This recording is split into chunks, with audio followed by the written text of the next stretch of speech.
Thank you for taking the time to look and check out what we're all about. My name's Kurt Smith. I'm the founder of the Thrift Store YOU Unlimited. We are a co-op thrift store. It was created in March 2012. Opened our doors in March 2012.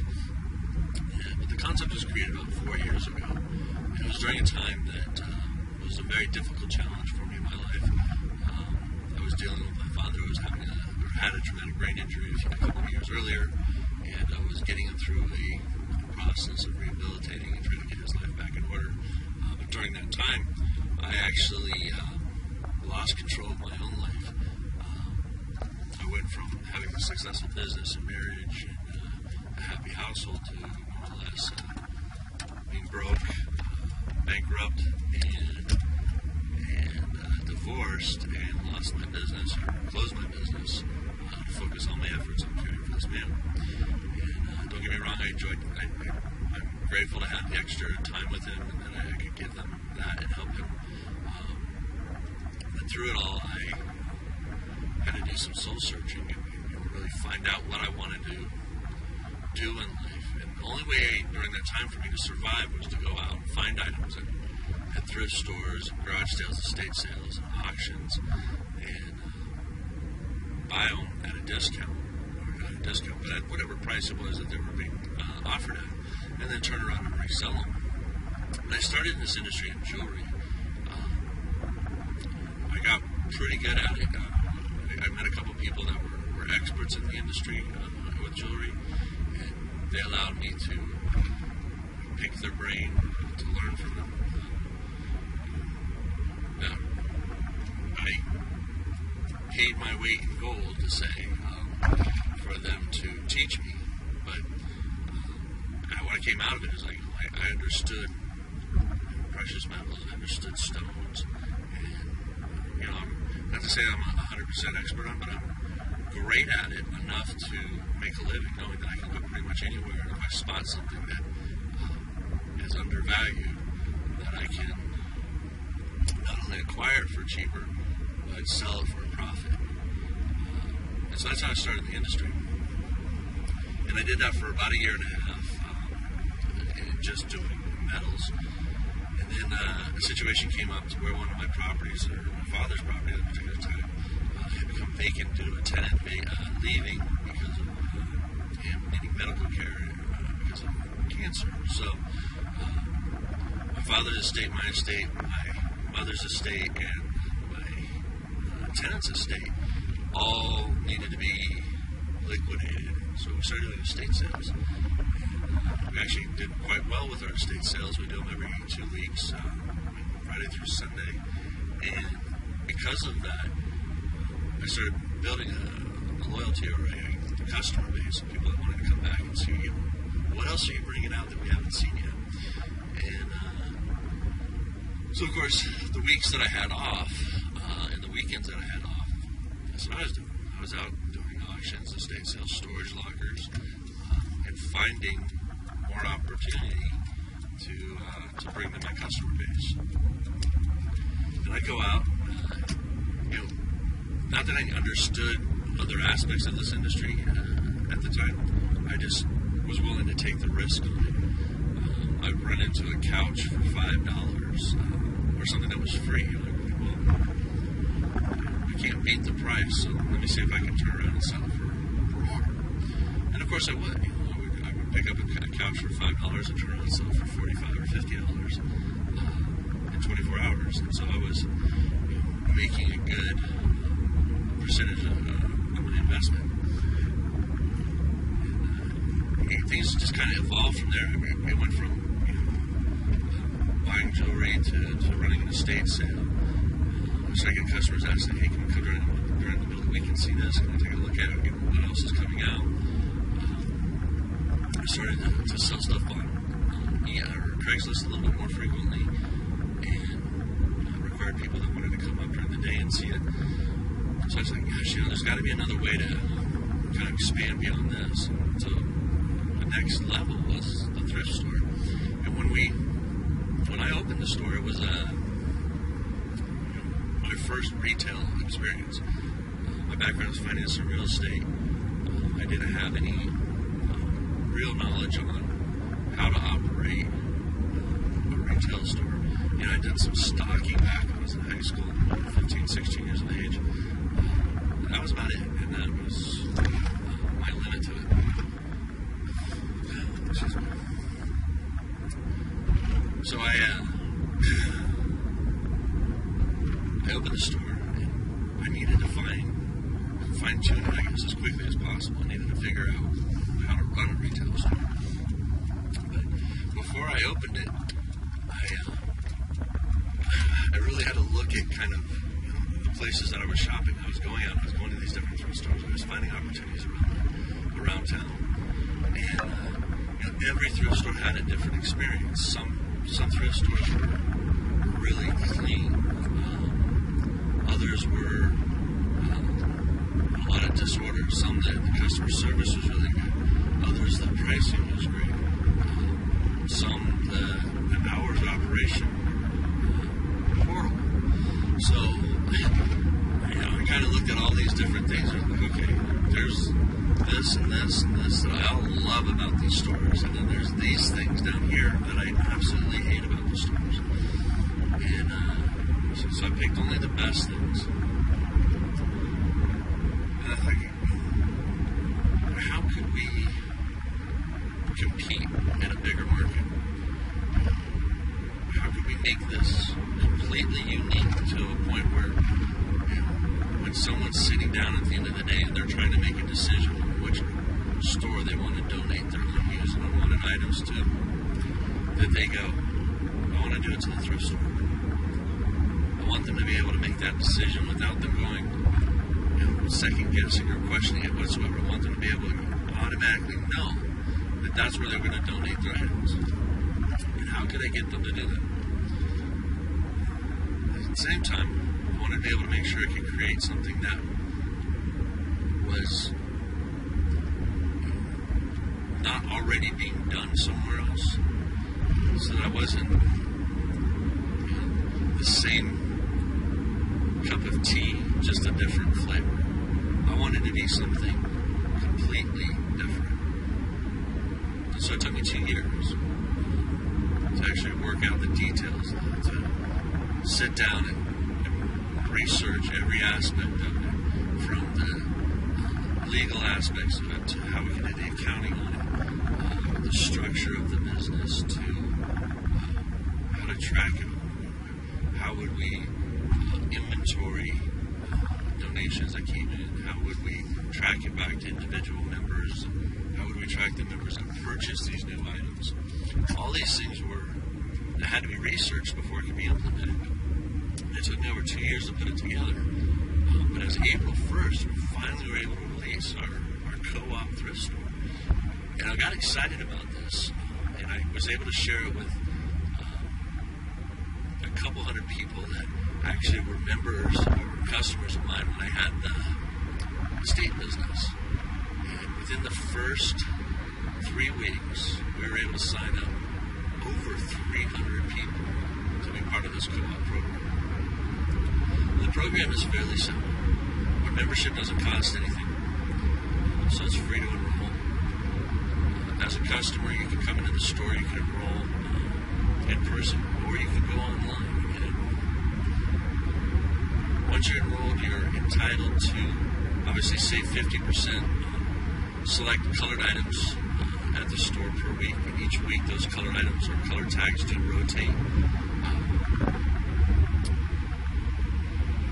And then, I guess how I'd always describe this would be that as a co-op, you're a member, and as a member, you're an owner of the store. And from my research, from my experiences in the past, I kind of had to look at it and say, okay, for every member that comes in, if I issue stock, it's kind of a perpetual thing.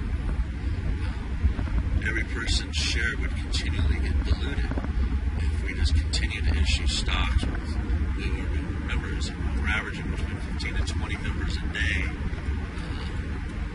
coming into the store, or customers coming to the store per day to become members. So, the stocks kept getting diluted. It wouldn't make great scenario for the people that got in earlier to build this organization. So I had to look at a couple different aspects. I wanted to be fair, I wanted to be equitable about it. So I adopted some concepts that I learned when I was earlier in my younger years. I had heard about network marketing when I was 18 years old. I got excited about the concept because it just made sense to me. I was out at 18 years old, obviously.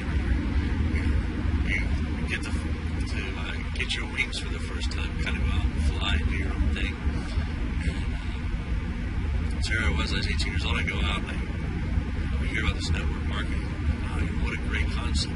You get paid to go and talk to people about great things that you already do.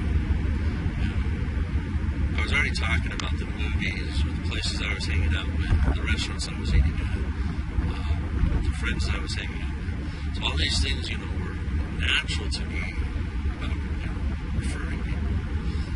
But now, at that particular time, it was a company that was like, hey, if you refer someone, we'll pay you. If they end up purchasing new products. This is a fantastic methodology.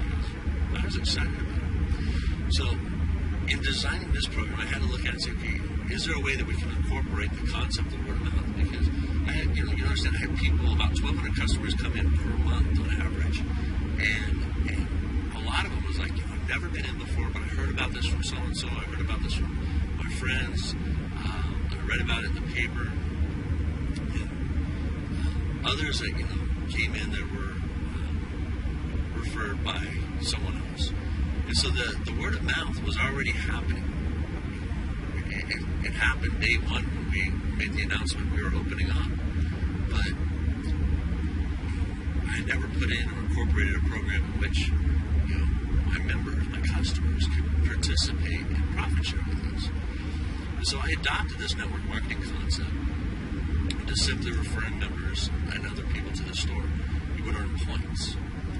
But I had to expand upon that. So we could refer people, but what else can we do?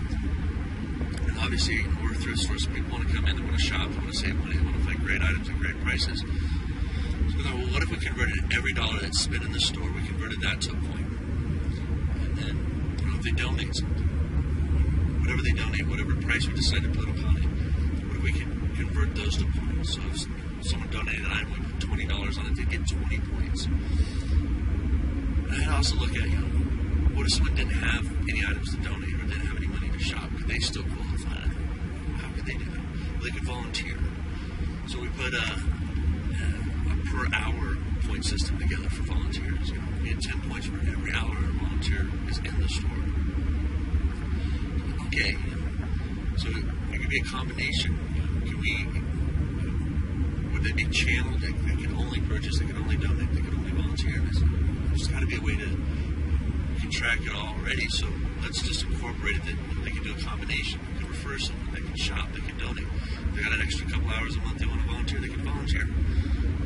Once they achieve 400 points or more per month, then they would profit share. I thought, okay, well, how are we going to design this to where profit share more equitable? I've got members that started with me 2.5 years ago, 3 years ago, that were customers when we were doing the estate sale. And they still shop with me today. They encourage me all along to keep pushing this to get bigger and better. And it's those people that started with me and helped me grow that I just want to reward. And then we've got people like you that are coming here for the first time and they're just checking this out. And they go, wow, this is an incredible concept. I want to participate in. How do I reward people that get involved when they see it and help build it and make it better? Versus someone that just sits back and doesn't do anything with it. Because that's where we kind of adopted the network marketing aspect of it, the points qualification. We used another aspect of it, which was the structure, the hierarchy. And we designed a system that's a 7-member wide, 7-tier depth structure that basically pays out 7% per tier or level. So our qualified members, again, the qualified is the 400 points, so it's fairly simple. There's different ways to qualify, as I mentioned earlier. for every dollar that's spent within your organization, 7% of that will be paid back to our qualified members per tier, up to 49%. When we looked at this, we said, okay, is it designed well enough that it's easy to follow, that people can participate, that they can plug in? What if there's someone that's, they've got a lot of stuff they want to donate, they want to shop with us, and they're fine talking to people, but they're not really big on going out and getting people to sign a form, really encouraging them to come in and mention me as the member that referred you. Maybe that's not what they wanted to do. So how could we build this to where it would reward everyone that participates in this? So we created a force structure. Simply what that means is that, for 7 members wide, you can't go any more than that. If I was to introduce 9 or 10 members, the additional 3 members would basically be rolled over to the next available opening within my organization. Now, the first 7 people that I have are my family and my friends. And I basically went to them and said, hey, here's what I'm going to be building. Here's how I'm going to build it.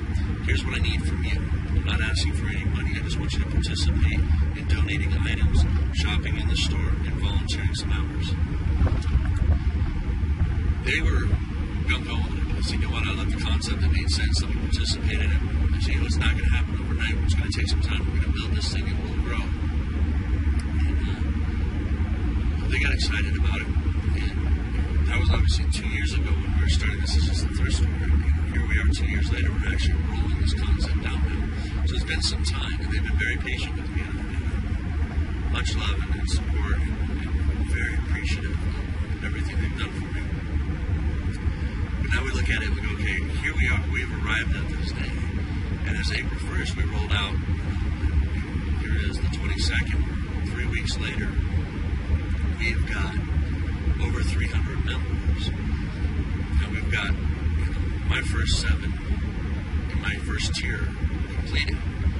That means that there's 293 other individuals that have to be placed below my first 7. And so that's how this thing's worked. We call it spilling.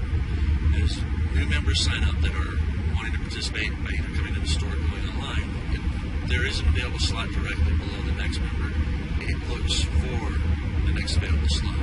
And it fills in from left to right if you need to know that.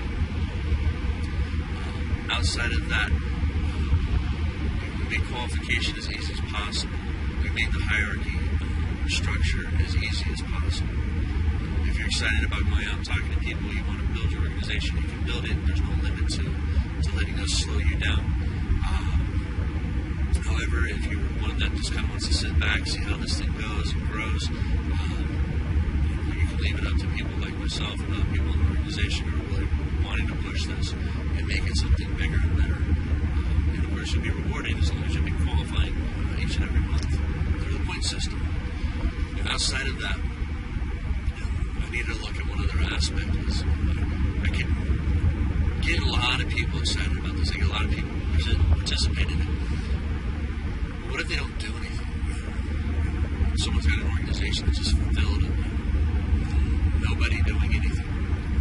And I wanted to make sure that those that are actively building it are willing to, or are able to take advantage or benefit from the people that are also there working it with them. And I talk about these terms like working it and building it. It sounds like this is work. And I'm not trying to push this off as a business opportunity. I'm simply saying this is, if you're already talking about different things out here in your environment, you've already been talking about the thrift store. You've already been donating items. Maybe you're volunteering your time somewhere.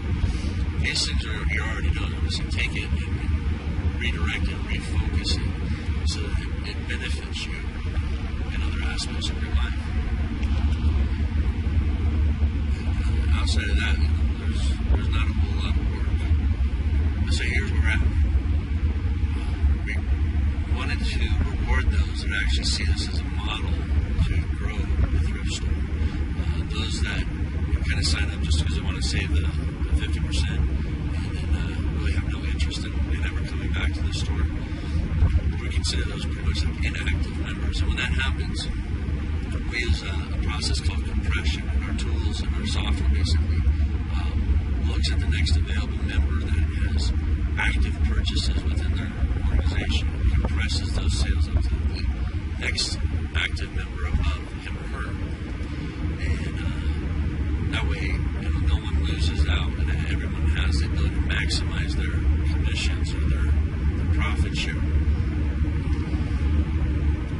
I've been very excited about this. Again, it was something I created 4 years ago. It took me 2 years to refine it and nail it down.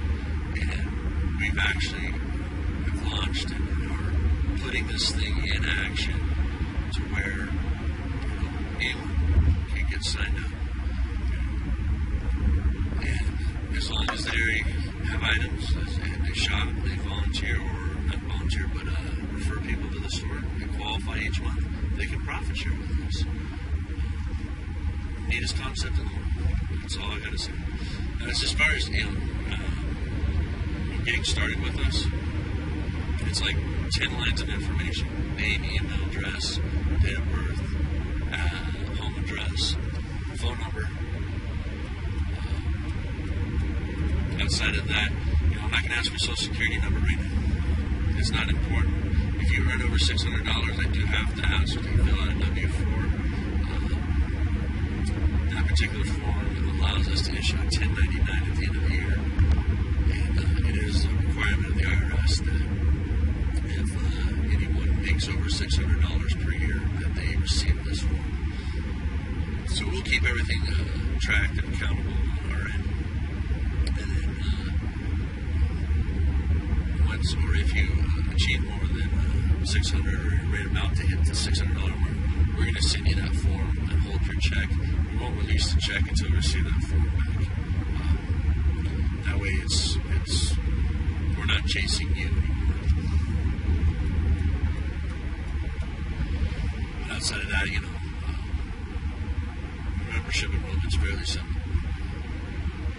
We do have some tools and technologies that we're putting in place that will allow for our members to basically log online, see how the organization is, see what the sales are within the organization, and see what their projected profit share is at the month and where they're at as far as qualifications.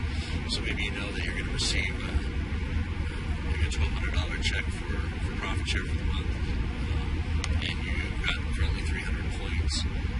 Say you're 100 points away from qualifying, so that you can get in the store and you don't miss out on that bonus check. That particular piece of software right now, we really wanted to design everything with either very little cost or no cost for our members. And that's why enrollment doesn't cost anything. We're not asking you to do anything more than what you're normally doing. If you're already shopping in the store, you're already a customer. You continue to do that. But there are, this particular tool, there may be a cost with it.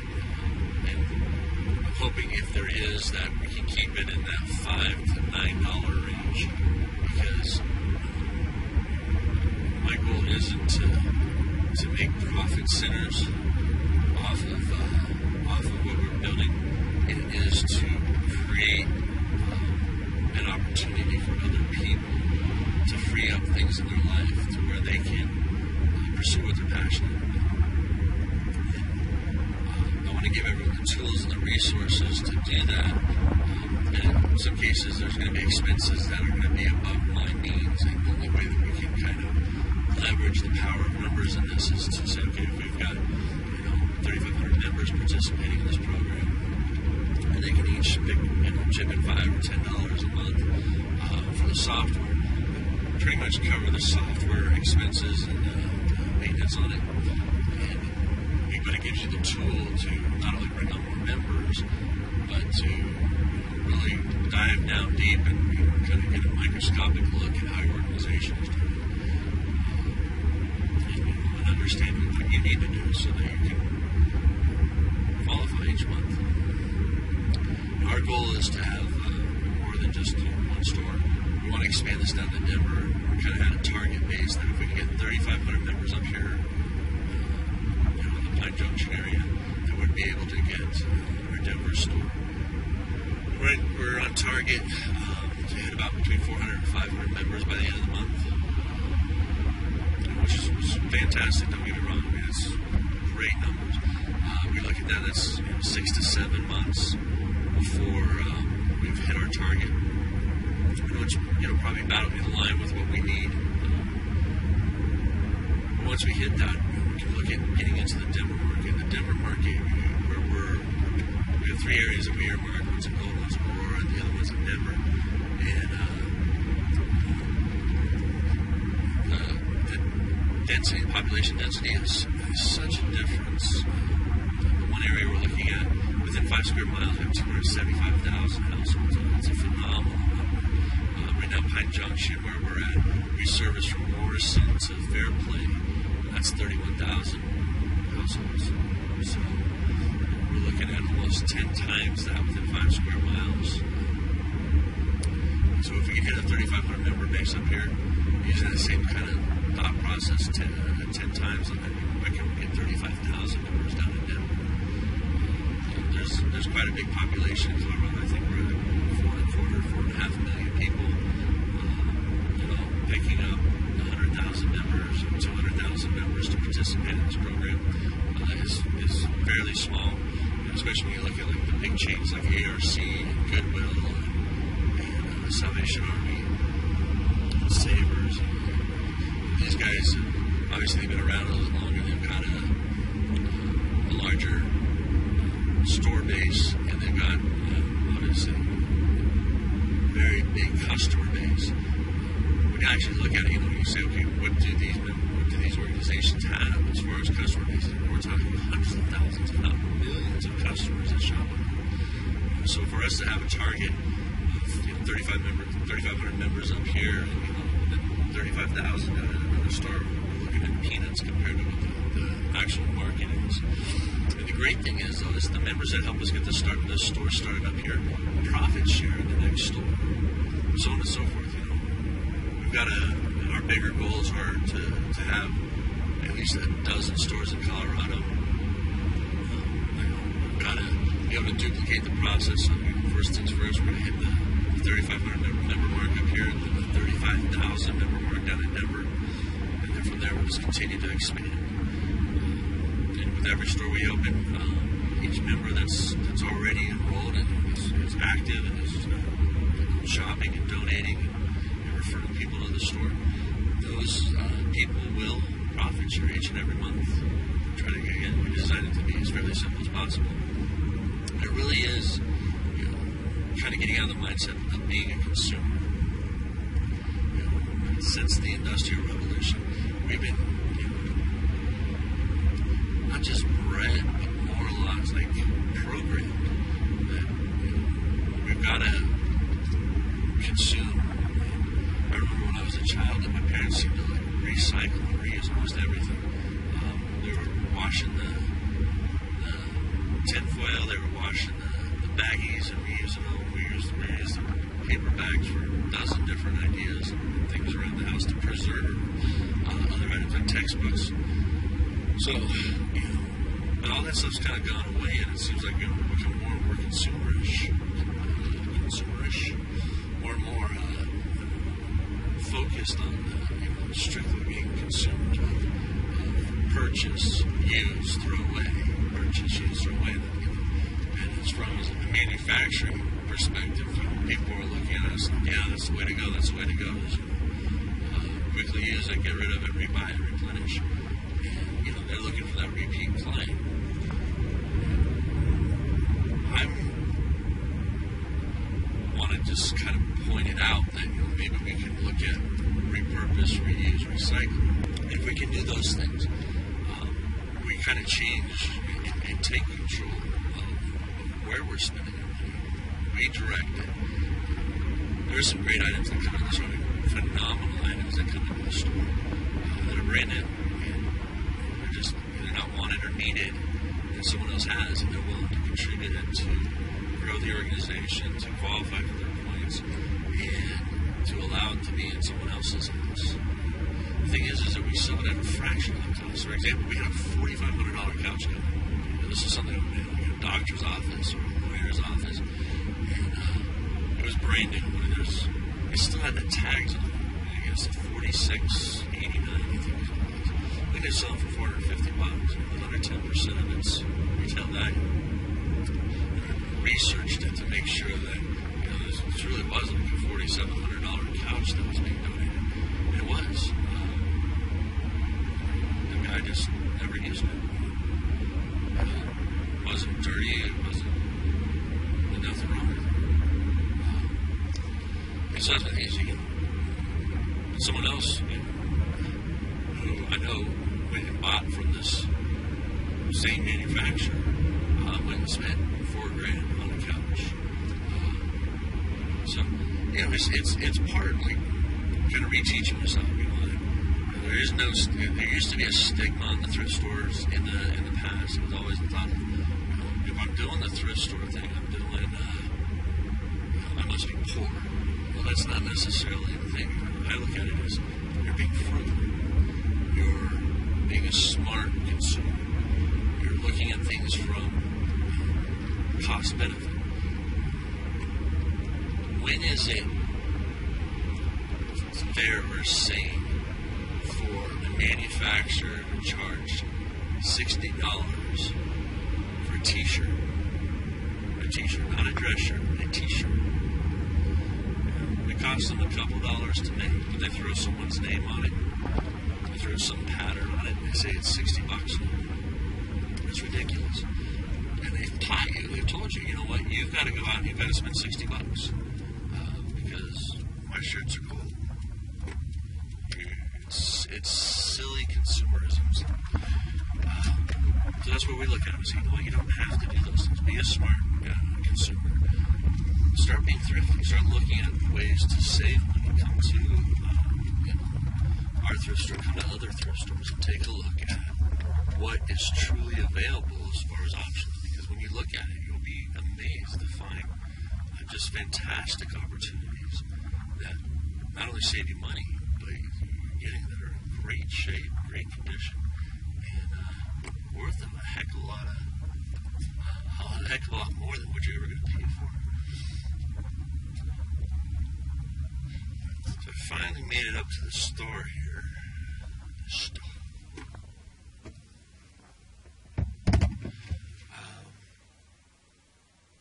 I'm really excited to have the opportunity to share this with you today. But as excited as I can be about it, it still requires you getting started. Getting started is fairly simple. Either click on the Getting Started link that's associated with this video, or come into the store and fill out our membership enrollment form. It's as simple as that. And who knows, your life could just change.